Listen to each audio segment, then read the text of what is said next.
So for the last few months, I've been working on this project, which is to maximize availability of fruit transportation robots through intelligent allocation of parking spaces. I had a quick look at the statistics of how many workers are required for harvest operations in the UK. And because many people who are not in the agri-food domain tend to have an opinion that robots in agriculture take away jobs. But a quick look at a few newspaper articles would tell us we're far from that. So UK requires around 70,000 agricultural workers for each year's harvest season. So these are seasonal workers. But in 2021 alone, we are in short of 40,000 workers. What happens is when crops grow unharvested, perfectly good crops, they go unharvested, they go for waste. So in the 2019, the 1/3 of the total production of crops in UK went for waste. So what I'm trying to say is autonomous agricultural robots are no longer a luxury, they are a necessity. And agricultural robots, the industries and many academic institutions are increasingly playing a role in incorporating autonomous robots for tasks such as transportation, crop monitoring, weed detection, and so on. When I was looking at the use of autonomous robots for transportation, one problem that many academic researchers from Lincoln and from the other institutions seem to share is the waiting time pickers have to experience when they wait for this robot to come to them. Right, so we are considering for this project a case of strawberry pickers in a polytunnel environment. And these pickers, they go along the rows to pick strawberries. And then when their basket is full, so when their capacity has been reached, they want to transfer the strawberries onto a transportation robot. This is when they call for the robot, which is at some part of the field, then crawls up to them and they have to wait until then. So here, I thought there was an opportunity to reduce this waiting time and also make the travel time for the robots lesser, thereby saving some work for the robots and increasing the efficiency in fruit picking. So this project basically tries to dynamically allocate parking spaces to robots where the demand will be higher, is expected to be higher. For this, we consider the farm environment as a topological map. So in the image you see these small circles, which are otherwise called nodes.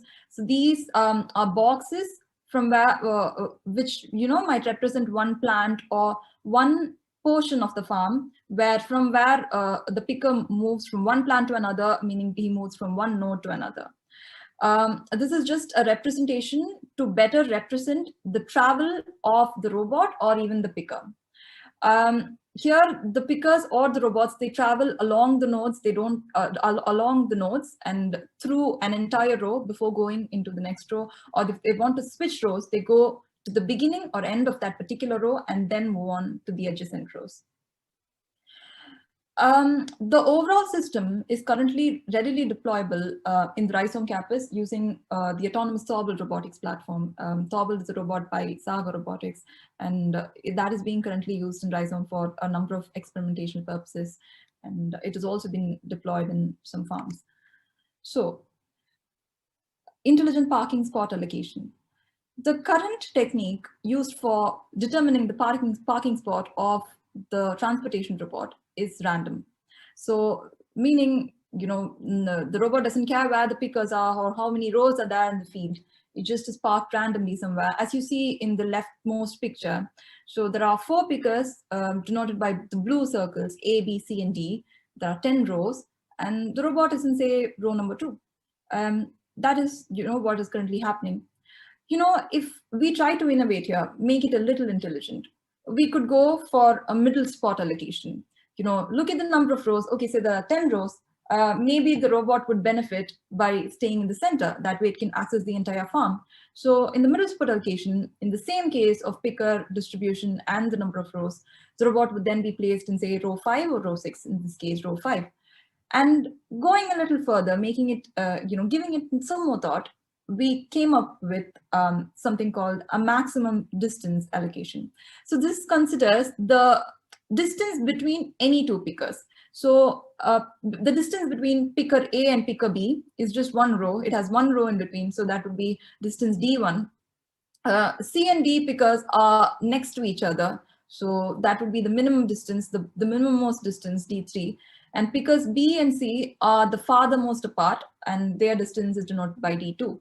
So in this case, D2 is the maximum distance. Thereby, we intuitively feel maybe if we place the robot in row 7, which is the median row between pickers B and C, which are the farthermost apart, maybe then, it would be faster. It would reach the pickers faster. We wouldn't know until we experiment. We have some randomized trials and we perform experiments. But we also came up with another parking spot allocation technique, which I named the cumulative rank-based parking technique. And this one is a little more complicated. What happens here is each individual picker gives out their preferred robot positions. So when you look at picker A is in row number 3. And picker A feels that if the robot is in the header of row number 3, then it can easily, access the picker when it's called. Like it wouldn't take much time for the robot to come and reach the picker. And picker A would probably be okay with the robot staying in row 2 or row 4. And subsequently, so they would take second priorities, as you see in the image below. In the picker preferences for picker A, row 3 gets priority 1, rows 2 and 4 gets priority 2, and rows 1 and 5 get priority 3, and so on and so forth. It's the same for pickers B, C, and D. They individually, independently give out their preferences for where they want the robot to be. They don't explicitly say that, but depending on the picker's position in the field, our system calibrates this. What happens after every picker's priorities are calibrated is that these ranks are summed up. And the cumulative rank of all the rows are studied. And we observe that rows 5 to 9 get the maximum priorities because they have the least cumulative rank of 15. So because that is, in a case where there was one obvious winner, there is one row with the minimum most rank, then it would immediately be awarded as the winner. But in this case, because there are 5 rows sharing the same priority, we take the median of these rows, and row 7 is allocated as the winner. So we don't know which is going to be the better one of the parking spot allocations, the techniques discussed here. We do have the results. These experiments were simulated on a Python SymPy software, and the results were taken. But before moving on to the results, I want you all to see a small video of how the system can be deployed using transportation robots. This is a video taken from the Rhizome campus of how a transportation robots accesses the picker. So here you see the picker calling for the robot.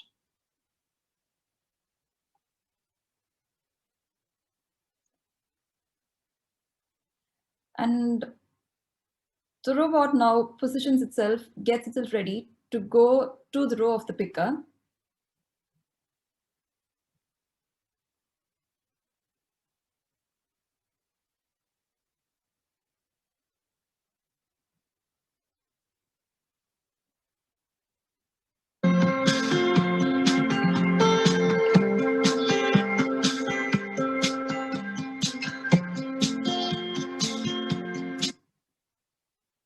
And now there has to be strawberries in there, but clearly not in this video. So, okay, imagine this to be a tray full of strawberries, and that is now loaded on to the transportation robot.